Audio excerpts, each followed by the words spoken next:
Marketer of the Day, number 528. Turn your passion into profit, launch and repeat with course creator Jacques Hopkins. Hey everyone, we're so glad that you tuned in. We're talking with Jacques Hopkins, and Jacques is the creator of pianoin21days.com, and over there he sells an online piano course that helps people learn piano in a fast and fun way. And Piano in 21 Days is now a fully automated business, so Jacques now just spends most of his time helping others turn their hobby into an online course like he did. So this sounds super exciting. So how you doing today, man? Man, I'm doing great. Just had a good workout, got a shower in, ready to pump out this interview.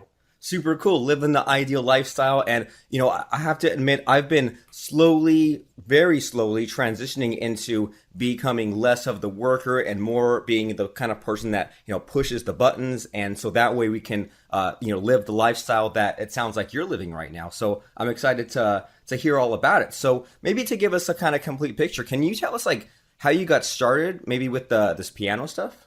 Yeah, absolutely. It was about 5 years ago, and my piano business is certainly not my first venture into online business, but by all means, it's the only one that's been successful, and by successful, it's the only one that's made at least $1. I failed multiple times, pretty miserably, and I was an engineer for 8 years, and I just was always trying to make some sort of side hustle, and it wasn't until I really honed in and turned one of the things I was most passionate about, meaning the piano, and made that what I was making an online business about, that I was really successful because it was something I was already passionate about. So it made me really want to work on it when I get home in the evenings from work. And it would just, because I was so passionate about piano, I really, brute forced it to succeed. Cool. And you turned your hobby into a passion. That's like the ultimate dream of a lot of people. And whenever I look at musicians who made this work, I always you always see piano and guitars seem to be the ones that are really popular. And then as opposed to say clarinet or tuba. So do you think that any hobby can be turned into a passion, or are there some that are easier than others? Yeah. So hobby, are we talking about hobby into a business? Is that what you mean? Yeah. Yeah. Oh yeah. Sorry. Misspoke. Yeah. I mean, when you choose a niche that fits your passion, maybe some passions don't always work into a money-making business, right? Yeah, absolutely. The way that I typically tell people to test their ideas just on YouTube, because there's a lot of people searching for solutions on YouTube. They're searching for how to learn things, and it's mostly free, right? You don't have to pay anything to get started other than your time and maybe a little bit of equipment, but you can get started with just a smartphone or something. And so if you have this idea for something, maybe you're not sure if there's a market for it, you can just start very simply and easily on YouTube and check it out. Now, the other thing that I'll tell people is, piano is a pretty big market. I have a lot of potential customers. If you're talking about something like clarinet, or maybe something a lesser known or less popular instrument, the less popular it is, there's probably less competition in your market as well. There's probably not near as many clarinet courses as there are piano courses, and therefore you can set yourself apart a little easier. And at the same time, you might even be able to charge more money for your course because there's not a lot out there.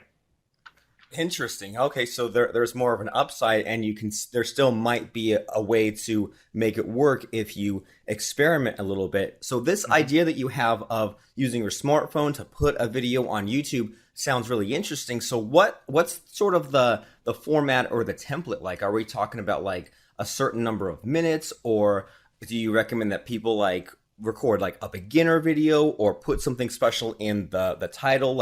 When people are doing this kind of YouTube experiment, what kind of a couple of tips would you recommend for them to make sure they do it right? Yeah, so I like to take an 80-20 approach to almost everything. What are the 20% of things we can get 80% of the results? So there's a lot of things you can do. But if we're just going to focus on one or two things, the most important thing to do on YouTube is make sure you're not trying to get people to just stay on YouTube. You have to have a better end goal in mind.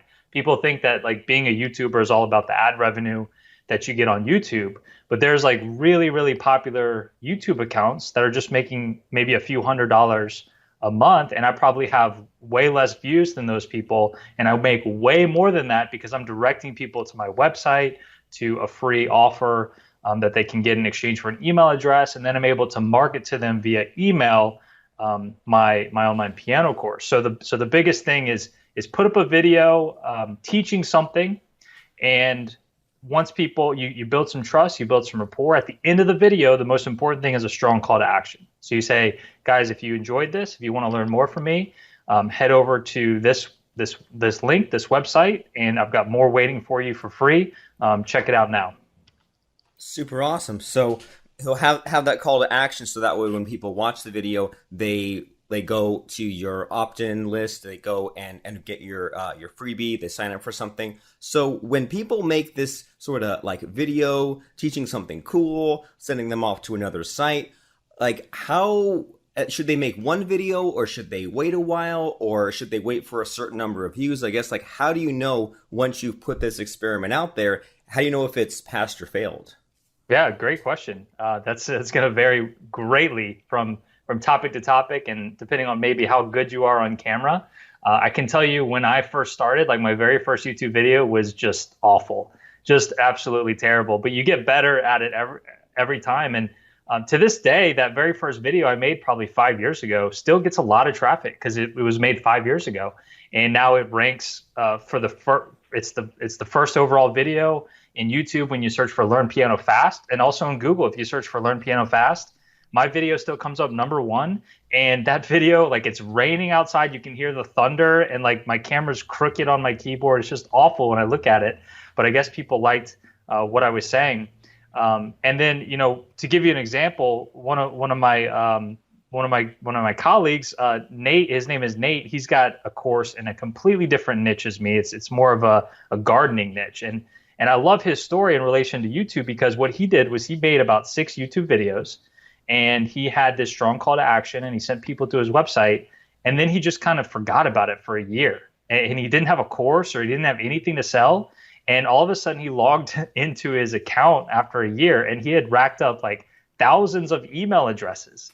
And so all of a sudden he's like, okay, let me make a course related to the same topic my YouTube videos were on. And he had this email list he could just email when everybody was ready. And all of a sudden he made a few $1,000s just like that. Craziness, and all on accident too, just by setting up the right pieces in place, and then he forgot about it, checked it out later, and like he used the videos to get traffic to his website, built up an email list, and then now that the list was built up, sent an offer, made some money. Freaking Exactly. awesome. Mm-hmm. So okay, so I mean that's a freaking kick-ass story. And then so as far as you and your piano business you built up, so you put out these videos on YouTube. You found that there was something popular here, something people wanted, and then I assume that you did a similar process here, where you set up like an opt-in page to build a list, and then sent them over to an offer. That's exactly right. When I first got my idea, the very first thing I did was put about maybe 5 or 6 videos on YouTube and created a landing page at pianoin21days.com where I was offering basically the first few days of my course for free in like a downloadable PDF. And so I would direct people in the YouTube videos to that. And it took me about 8 months to develop my actual course. But the good thing is, all the while during those 8 months, I was collecting email addresses from this funnel of YouTube to the landing page. And when somebody would sign up on the landing page, I would just send them an automated email that said, thank you so much. Here's the ebook. I'm currently developing the course, and as soon as it's ready, I will let you know. And as soon as it was ready, about 8 months later, I had this email list just like Nate did. And this was, 4 or 5 years ago. And that was my very first launch. And since then, I've done many, many more launches, and it's just been a very slow and steady growth. And, whereas in the first year or so, I probably sold 5 copies of my course. Now I sell about 150 copies a month. Super cool. So you see the course took 8 months to put together. Like, what was your thought process there? Because I mean, some people, they just say, I'm going to put out a bunch of videos, but did you plan things? Did you like talk to customers to figure out the exciting stuff, to figure out the hook? Like, what was your thought process as far as going from you have an idea for this piano course to it's totally finished? The most important thing is the outline. For me, my brand is Piano in 21 Days. So it's easy for me to just open up a spreadsheet and have 21 rows and say, okay, what am I going to teach on each day's lesson? And I'm all about teaching quickly, learning fast, the whole 80-20 approach. So you're not going to be the world's greatest pianist when you come through my program, but you're going to be competent. You're going to be way better than when you started. And so I outlined it. I just spent some time on the design of the course in terms of what lessons should go here, which should this lesson go after this lesson, and just taking a very step-by-step approach. And one thing that I didn't do correctly was I got zero feedback from anybody other than myself on the initial design. Fortunately, that was a few years ago. So since then, I've had the opportunity to poll customers, poll potential customers, and I've since redone my course 4 times. And so now I've had that customer feedback. I've had people go through the course and give me feedback, and I've been able to tweak and make it what I think is the best piano course on the internet now. Super cool. And what I'm hearing from that story there is that how important it is to, number one, write things down, but number two, just get something out there knowing that you can redo or improve over time. Because it's one thing to say, okay, well, 21 days, sure, I'll just sort of wing it. But you actually like wrote it down and you were diligent about it and made everything fit together. And then even after that, put out the course that you would have wanted, and then went back to get that feedback and to beef it up a little bit more. And so when we're talking about like learning piano in 21 days, like how long is a typical lesson? Are we talking 10 minutes a day, an hour a day? What's that like? So the course is Learn Piano in 21 Days, or I'm sorry, what's the exact name of the course? Yeah, it's just Piano in 21 Days. So it's pianoin21days.com. All right, pianoin21days.com. I want to make sure to send people to the right place. So when we're talking about 21 days, 21 lessons, how long is a lesson? 10 minutes, 60 minutes? What's one lesson like? Yeah, it's about 10 minutes worth of content. But when you're learning anything, really, there's two phases to it. You have to consume the information, and then you have to put that information into practice. So the time-consuming part is the putting the information into practice. So each lesson is about 10 minutes. But people typically will have to practice an hour or 2 per lesson. And most people do not actually go through my course in 21 consecutive days.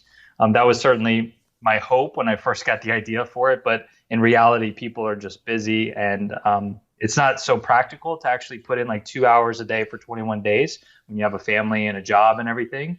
Fortunately, when somebody signs up for my course, they get lifetime access to it. So they can go through it at whatever pace that they want to. Super cool. Go at your own pace. And then in addition to the like actual, training and videos and things like that, after they go through a lesson, do you have any additional course materials like assignments, homework, things like that? Oh yeah, exactly. So there's about a 10-minute video, and then there's like I tell people exactly what they should practice. So there's anywhere from like 2 to 6 different practice sessions per lesson. And then the other thing I do with my course is I do make myself available to people. If they have questions, they can email me anytime and I will respond. But the good thing, you started this off about talking about just kind of removing yourself from the business, having it automated. I've redone the course. I've gotten so much feedback, and I've redone the course so many times that I feel like I've pretty much filled all the holes that people had, and I get very few questions today. Okay, great. Because you anticipated most things, and it's like one of those things where like back when Google was brand new, like early 2000s, I used to think that any computer problem or any programming problem or website problem that I have was unique to me until Google came out, and then it turns out I could just search that phrase, and then tons and tons of people had that kind of problem. So it's easy to think that we're all super unique, but it's like you can cover most of the bases in a course, and almost all of your sort of needs are met there. And so you figured out how to get traffic to your site, build your list, make a course, and then when it came time to sell the course, was that an easy process, or were there difficulties or buying objections, anything like that?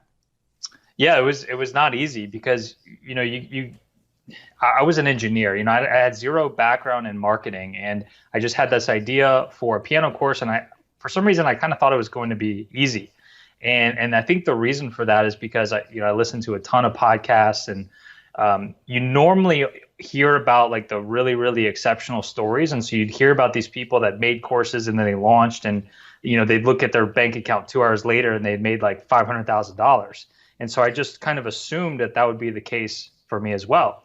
But it took about 24 hours after my launch to sell like the first copy. And the first few months I had only sold a few copies. And so it was a little disheartening, but at the same time, when I first got that very first sale, it was super exciting too, because that was the first time I'd ever made money online. So I say all that to say that like I just had a lot to learn about marketing in general, because I knew about the piano stuff and I was pretty good with like making videos, but I had zero background in marketing, and I just had to figure out how to get people there, and then also how to convince them that what I had to offer it was going to help them. So in that learning process, in figuring out that sort of persuasion stuff, is there anything that really sticks with you, like that was the most helpful when you were going from, point A of you didn't really know how to sell people in the course, and point B is you have your sales letter and things dialed in? Is there anything like really important that you learned stand out there? Yeah, I think the biggest thing, the thing that from a marketing perspective that had one of the biggest impacts to the way I was able to sell was Jeff Walker's product launch formula. Because before I learned about that, I just thought I could have this page that said buy now. And for some reason, just because it was there, people would want to buy it. But there's more to it than that. And once I implemented a product launch formula style launch where you email out a video and there's nothing to buy yet, but you just kind of you train them, you show them some things, maybe talk about a very common problem and how I can help them solve it. And then a couple of days later, you send out another video. A couple of days after that, you send out a third video, and then kind of tease that the course will be available soon. And so by this time, through about a week period, you're actually really, really building up this rapport, this relationship with these people, and they're starting to trust you because they're actually hopefully learning things from you already. And then by the time the course is available to purchase, it's almost a no-brainer because they want to take it the whole way. And so that's just an approach to marketing and launching a course that I never would have thought of on my own, but it works so much better than just build it and hope they come and buy. Right. Use a proven system and warm them up, as opposed to just saying, here's my stuff. Why won't you please buy it because it exists? Right. And then, so what's the price point on this thing? It's $300. I actually have 3 different packages, but 75% of the people buy my middle package, which is $297 or $300. Which is my main video course. And then I do offer the course in just a downloadable PDF for those that can't afford that, and that's $97. And then my top end package is $497, which also includes a guitar course and a singing course, both of which I outsourced to experts in those respective fields.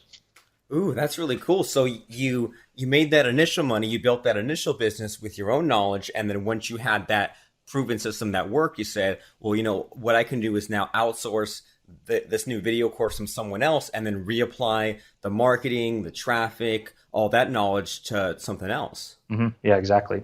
And so with the outsourcing stuff, like we said when we started this, like I'm finally getting into doing more of it. And because at first, I would outsource like little things off to the side that I didn't want to do. But now I'm realizing I'm thinking back to the 4-hour work week stuff, which like I know that you're a big fan of. I read it about maybe 10, 12 years ago. And that, totally changed my thinking. I need to go back and read it again. But as far as the outsourcing in your business, it sounds like you totally removed yourself from the business. Like, what was that like? Because as I'm going through this process, it seems like it's a real gradual thing. Mm-hmm. I'm huge on outsourcing, and yeah, 4-hour work week had a huge impact on my life. And I think it came out about 10 or 12 years ago when I first read it, and I've since read it probably about 10 times. I recently picked it up again last month just because it's got such valuable information and timeless information, really. But the outsourcing process for me and my business has been very gradual. And that's what I recommend for people, is to not just go ahead and hire 5 people all at one time. I started with just a general virtual assistant in the Philippines like 4 years ago, and she still works with me to this day. But since I, slowly add in maybe one more person, but one of the big big pieces of advice I have for people that I didn't understand at first when it comes to outsourcing is you don't have to outsource things to full-time people. Just because you have a need for a certain expertise doesn't mean you need to go out and find somebody to work for you 40 hours a week on that. And I thought that was what you had to do at first. And so I've got currently 9 people that work for me, but pretty much all of them are on a very part-time basis. And so everybody's got their expertise. I have a video editing guy now. I've got an audio editor that edits my podcast. I have a writer that helps me write blog posts. She edits stuff for me. She even helps me manage my email inbox. I've got a graphic designer. I've got all these people, but they work anywhere from like 1 hour a week to, my writer probably works 25 hours a week for me, but they're not full time. Yeah. And so it's now that you figured out some of this outsourcing stuff, do you have any plans to teach that in a course, like outsource your business in 21 days or something like that? No direct plans on that right now. I've pretty much almost completely removed myself from piano in 21 days. I basically am working 30 minutes a day on it because there are a couple of things that need me. And so if I ever want to make a new video or new YouTube video, that obviously needs me to be in front of the camera. So that's one thing that I am doing. And the other thing I do and will continue to do myself is every time somebody buys my course, I send them like this 30-second personalized video. And I use a really cool, very easy app called Bonjoro for that. And I just hold up my cell phone and talk to the camera, and I call the person out by name and just tell them how much I appreciate them for signing up, wish them the best of luck. And please, if there's any issues or anything, to let me know.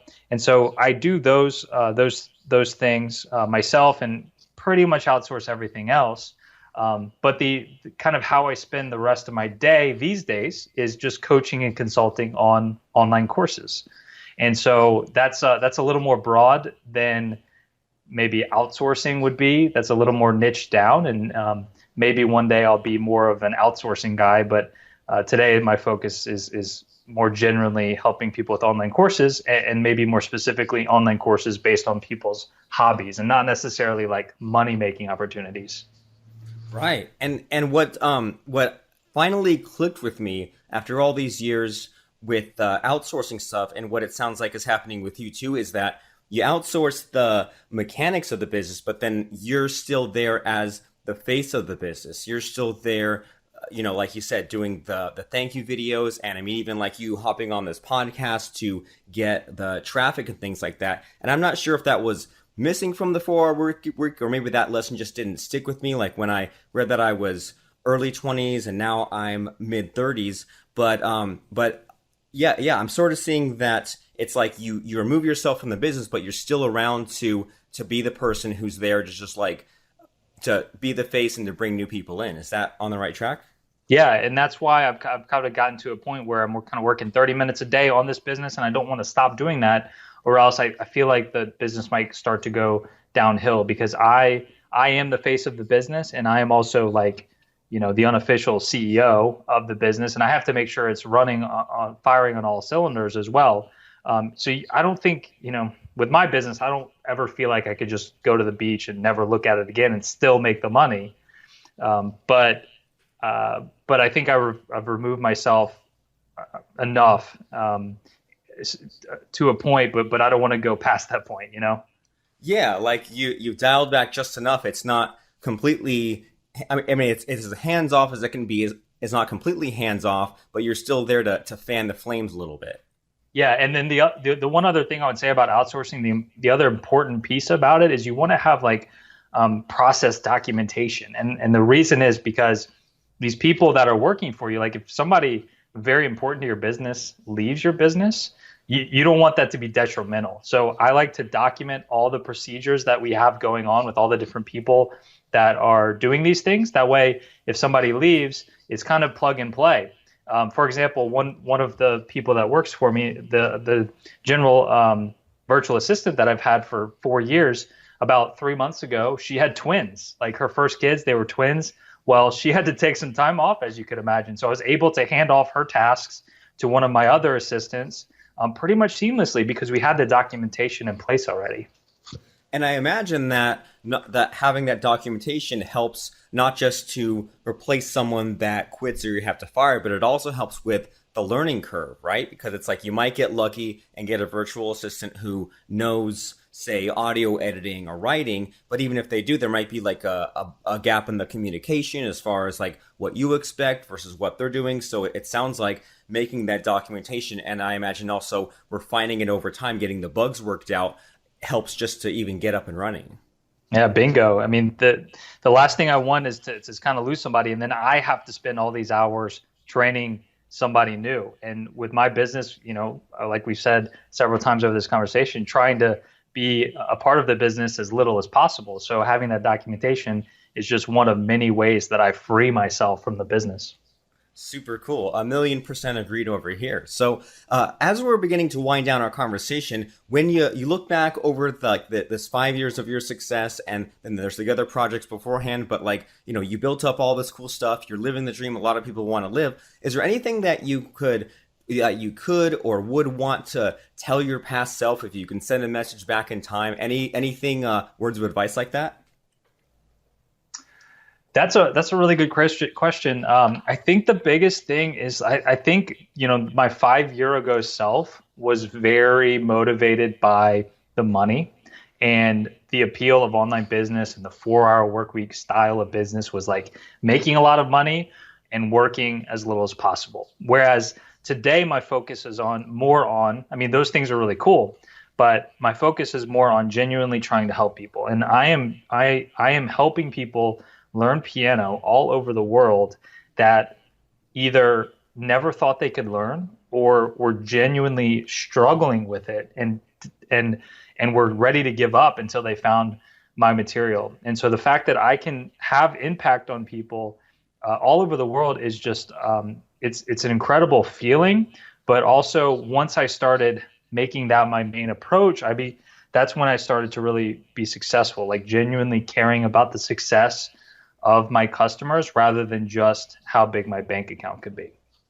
Right. Having that satisfaction, that fulfillment, because you can generate more money, you can't generate more time. And then there's definitely a point where you can only spend so much money, right? And you can only, like, once you have your needs met and whatever you want for your lifestyle, there's definitely an upper limit to what that money would give you. At a certain point, you're just hoarding. So why not go for the happiness, the feeling of that job well done, that you've helped other people around the world, that you've been a difference maker. So, I mean, I love it. So I want to make sure that everyone knows all about you and your websites and what you have going on. So can you share some links with us? Yeah, I've got 2 links, pianoin21days.com. That's if you want to learn piano quickly and hopefully in a fun way. And then also for any online course information and my coaching and consulting is theonlinecourseguy.com. Awesome. Theonlinecourseguy.com if you want to know about, and so what is that exactly? Like coaching on how people can create their own online course? Yeah, turning hobbies into online courses. And the main thing that I have to offer today is I do have a podcast on the subject, and it's just me with some training on the podcast. And also I interview people that have succeeded with turning their hobby into an online course. And then I just offer one-on-one coaching on it as well. Super awesome. So yeah, you out there, if you have that skill, that passion, that hobby, and you want to make money from it, teaching other people how to do it, get people, step by step, point A to point B, get them to where they need to go in the same way that Jacques taught piano to all these people, then check out the online course guy, check out his coaching, check out the podcast, so that way you can get inspired, motivated, and pointed in the direction you need to go into in order to get to where you want to go and stop kind of fiddling around, fooling around, build the business of your dreams. That way it can make the money that you want and then you can get your time back, get your life back. There's no point in working a 9-to-5 job that you hate just to buy things to impress people you don't like. It doesn't sound like fun at all. Instead, go to the online course guy and check out what Jacques has to offer to turn your life around and to build the business that you want. And if you want to learn piano, and you know what, sometimes I'll even buy a course, not really with the intention of implementing, but just to kind of see what it's all about. So maybe you can even check out that. So Piano in 21 Days to see how Jacques does his course, or even if you are interested in piano, maybe you played it a little bit as a kid, you want to pick it up for whatever reason, pianoin21days.com is that piano course. And then once again, theonlinecourseguide.com. Thanks so much, Jacques, for coming by and sharing your story, sharing your mindset, all that fun stuff. I don't know about you, but I had a fun time and learned a lot of stuff. Yeah, right on. Thank you so much, Robert. Awesome. Thank you. Today's episode is sponsored by doneforyoupodcasting.com. Is your podcast not what it should be? What if you could simply show up and have a team deal with content, outreach for guests, editing, production, social media traffic, and more? Check out doneforyoupodcasting.com.